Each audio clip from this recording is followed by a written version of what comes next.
seriously injured.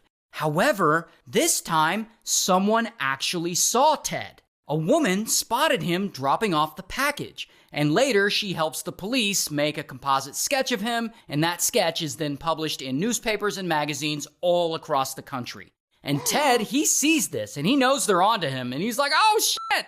And he disappears, goes off the grid, and he doesn't bomb anyone for a while. But 6 years later, it's now 1993, and he gets right back in the game, and he starts sending more bombs. One to a geneticist.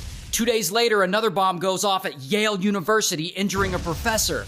A year later, he sends one to an advertising executive, and kaboom, straight up kills him. Then another to a timber industry boss, which instantly kills him too. And at this point, Ted's been bombing people like this for over 17 years. He's injured more than 24 people. He's killed 3 people. Now the FBI, they're working hard to catch him. But, they don't really have much because Ted's a really smart guy and he's not about to let himself get caught. And by 1995, I guess bro is starting to feel unstoppable. And it just seems like they're never going to catch him and he's just going to keep terrorizing people across the US for as long as he can. Until... Here's the thing. Most people have no idea why Ted's doing any of this. They just think he's some crazy person randomly mailing bombs for fun.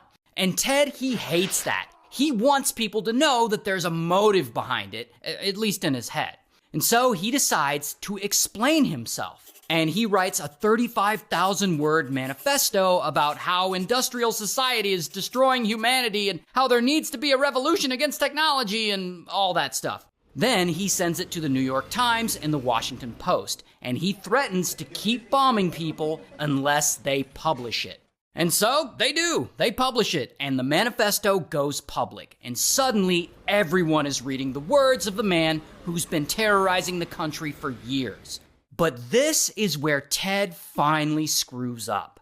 Because a lot of people read that manifesto. And one of those readers is Ted's younger brother, this guy, David. And David, he reads it and he just feels that the style of writing sounds eerily similar to those letters Ted used to send to magazines and newspapers all those years ago.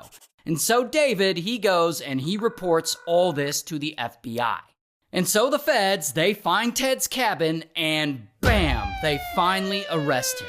Here's his mugshot. And ultimately, he pleads guilty and he's sentenced to life in prison. And in 2021, while in prison, he unalives himself.